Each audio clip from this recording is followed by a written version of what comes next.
صباح الخير بتوقيتي، انا هدى. والنهارده يا جماعه هشارك معاكم حاجات كتيره قوي ممكن نعملها قبل الدراسه وفي وقت الدراسه، هيساعدونا ان احنا يكون عندنا عام دراسي منتج ومنظم. الحاجات دي الحاجات اللي انا بعملها فعلا، واللي فعلا بتساعدني بطريقه خرافيه. بصوا يا جماعه، انتوا عارفين ان انا على طول مخي بيفكر بالطريقه دي، ان انا لازم يكون في اقسام وكل قسم جواه حاجات وكل حاجه جواه حاجات تانية. فطبعا ده اللي انا عملته كالعاده. فهنبدأ بأول قسم. أنا مجهزة لكم النهاردة 6 أقسام، تمام؟ هتلاقوا في الفيديو نفسه متقسم علشان يكون منظم أكتر، ولو في حاجات انتوا محتاجينها، يعني محتاجين ترجعوا لها تاني أو كده، ترجعوا لها بسرعة. فإن شاء الله إن شاء الله فيديو النهاردة يكون مفيد ليكم فعلا.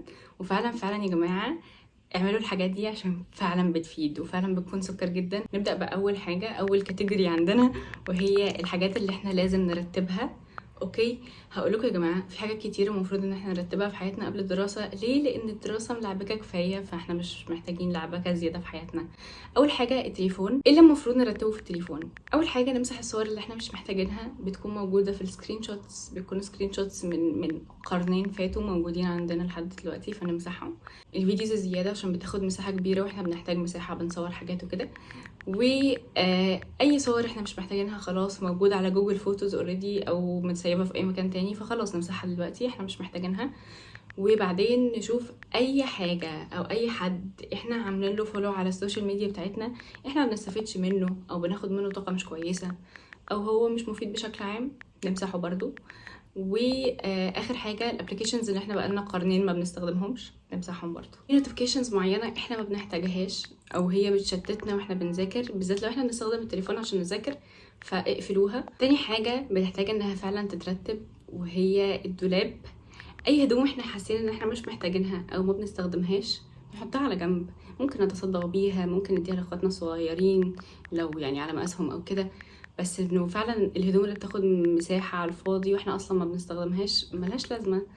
وكمان اخر حاجة ممكن نرتبها هي الادراج. بيكون في الكتب بتاعت السنة اللي فاتت او اوراق مش هنحتاجها، او كراريس وكشاكيل مش هنحتاجها، فكل ده نشيلهم ونحطهم على جنب. ده كده خلصنا اول كاتيجوري. تاني كاتيجوري يا جماعة واهم كاتيجوري، والله كلهم مهمين كلهم سكر. تعالوا نكمل الروتين بتاعنا. اول حاجة يا جماعة في الروتين، اظبطوا نومكم. اوكي، عشان عارفه ان في ناس بتشقلب نومها في الاجازه. بصوا، هي مش حاجه صح قوي، بس يعني خلاص نومكم بايظ اظبطوه. ازاي تعملوا كده؟ في طريقتين، وانا جربت الطريقتين وبصراحه الاتنين بينفعوا. اول حاجه اجبر نفسي انام، اطفي النور.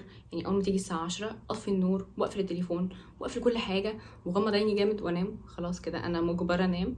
تاني حاجه ان انا افضل مطبقه اليوم كله، فبالتالي هكون نعسانه جدا على ما تيجي الساعه مثلا 8 بعد العشاء، فهكون خلاص مش قادره وانام. جربوا اللي انتوا عايزينه. بيكون لكل شخص عادات معينه كده هو لازم يعملها كل يوم، فانا بتاكد قبل الوقت بتاع الدراسه ان العادات المهمه بالنسبه لي انا بعملها في وقتها صح. مثلا زي اذكار الصباح والقران، وان انا اغسل وشي واسناني قبل النوم والصبح. كل الحاجات دي بتاكد انا بعملها في وقتها صح، ما باجلهاش عشان تبقى بالنسبه لي روتين. فلما يجي الدراسه، انا بالنسبه لي الحاجات دي خلاص هي لازم تتعمل كده كده وفي وقتها الصح. اهم حاجه عشان نقدر ان احنا نكون منظمين هي ان احنا نكتب تو دو ليست كل يوم. ممكن نعود نفسنا قبل الدراسه بشويه ان احنا نبدا نعمل كده. في طريقتين ان اي شخص ممكن يعمل تو دو ليست، وهي ان هو ممكن يعملها على التليفون عادي. في ابلكيشنز كتير جدا، في مايكروسوفت تو دو ليست، وفي جوجل نوتس، وفي نوشن. انا بستخدم نوشن. وفي النوت بوك العاديه اللي ما اثرتش معانا في الورق. بس يعني بصوا، كل حاجه بيكون ليها مميزاتها. التليفون مميزاته انه التو دو ليست هتكون معايا طول اليوم حتى لو انا بره البيت. اللي في الورق ميزتها انها بصراحه اجمل بكتير. فيعني كل واحد يختار اللي هو عايزه، مفيش اي مشكله. تالت حاجه هي ان احنا نشوف الادوات اللي احنا بنستخدمها في الدراسه ونجهزها قبل الدراسه. يعني مش نبدا العام الدراسي وفجاه ايه ده انا ما عنديش ازازه ميه، ايه ده انا ما عنديش شنطه اصلا. فلا، نجهز الحاجات دي علشان يعني نتجنب اي مشكله ممكن تحصل.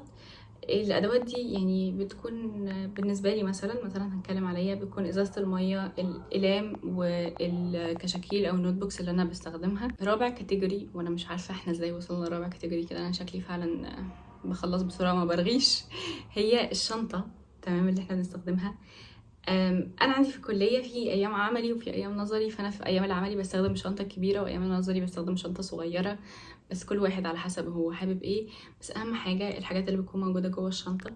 انا بيكون عندي شنطه صغننه جوه الشنطه، استنى اوريها لكم، مجهزاها علشانكم. هي بتكون زي كده. كنت بستخدم مقلمه قبل كده، فعادي يعني مقلمه او بوك صغير او اي حاجه بحط فيها اي حاجه احتياطي، يعني اي حاجه ممكن احتاجها. يعني هنا بيكون عندي مصليه صغيره، وبيكون عندي قطره، وعندي فازلين كده، يعني كل واحد على حسب هو محتاج ايه. ساعات برضو بحط فلوس زياده ومناديل علشان بحتاجهم طبعا. فهي الشنطه دي بجد بتكون منقذتي في كل الاوقات، فانصحكم تعملوا واحده زيها وبس. والاقلام والكشاكيل اللي اي شخص ممكن يستخدمهم.